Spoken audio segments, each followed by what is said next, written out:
In this vlog, I look at multi-morbidity, frailty and polypharmacy, bringing together some of the themes of the previous vlogs, in particular those on shared decision-making, history-taking and deprescribing. The aim of this vlog is to give some practical advice around prescribing for people with complex conditions and multi-morbidity, looking at some of the related research and outlining the tools available. This includes the stop-start criteria.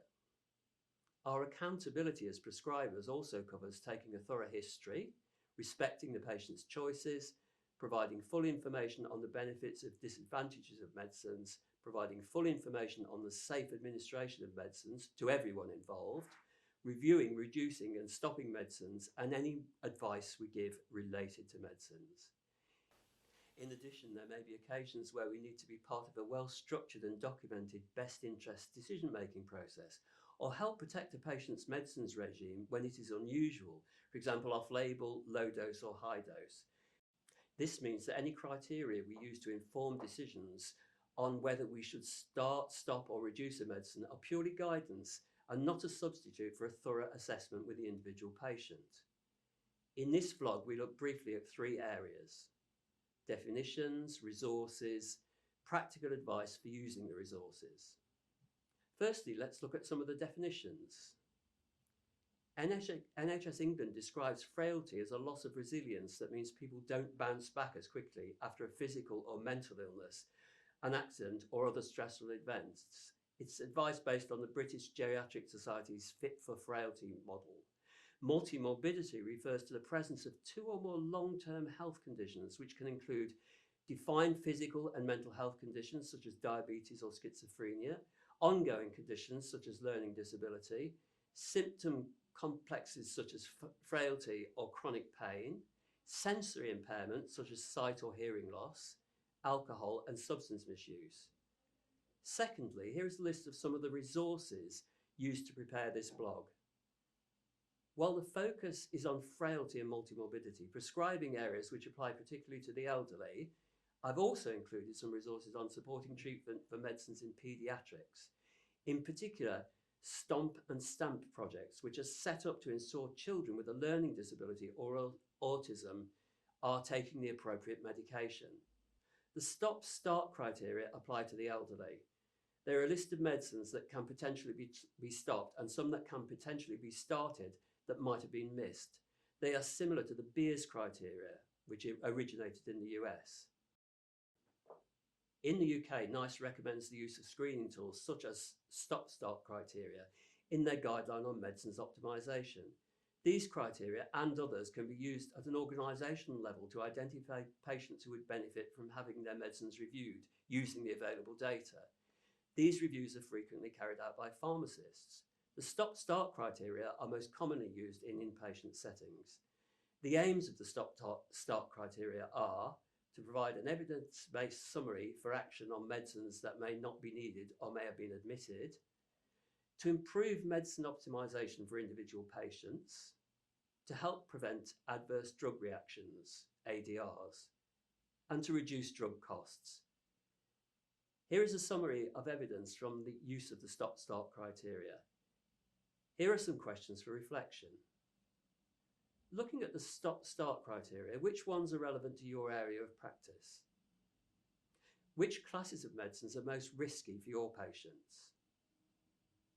How do you keep track of this and manage this?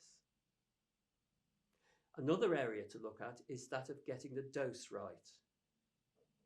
In this short video from James McCormack, he argues that starting doses are frequently too high. It's worth looking at this in terms of your area of practice. Do you start low and go slow wherever this is appropriate? How do you monitor side effects, particularly dose-related side effects? This video made me think about the importance of early interventions and the importance of getting the medicines right from the start in order to help prevent over-prescribing in the future. Finally, let's look at patient-related factors. Are we taking into account that everything that the patient takes into their body can act like a medicine or affect their medicines? Is the patient physically active?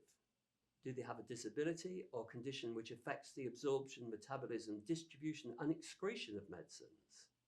What are their beliefs about medicines? Their ethnicity is also a factor here. And of course, when I talk about the patient, if they lack capacity, then this conversation may need to be had with their attorney or deputy, their carer or their parents or guardians, and best interest decisions may be needed. And of course, finding out about all medicines that the patient is taking from all sources and all prescribers, including internet-sourced medicines, borrowed medicines, over-the-counter medicines, recreational drugs, smoking, alcohol, herbal medicines, homeopathic medicines, complementary medicines, food supplements, CBD and cannabis preparations.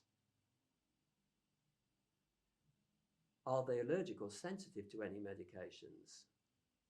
Have they ever had an adverse reaction? Specifically, what was the nature of the allergic reaction? What treatment was needed, and what was the nature of any type of adverse reactions? Here's an example of a slide I use in my patient-led medicines review work. It's worth me reiterating here about the indications for medicines. Do we know the indication for all the medicines prescribed? Does the patient? This isn't always clear.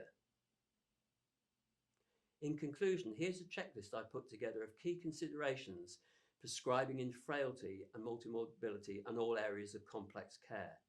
It's just a suggestion. There will be things missing and which are particularly important for your area of practice. You may wish to think about putting together your own checklist if you don't already have one. Here are some questions for reflection. How do you manage patients whose medicines need reviewing and there are multiple prescribers? How do you document your prescribing decision rationale? How is this communicated to all involved in the patient's care in a timely manner? I hope you found this vlog useful. You can find a template for reflection here. It may be that this can be used for your appraisals, peer reviews, and go towards your revalidation.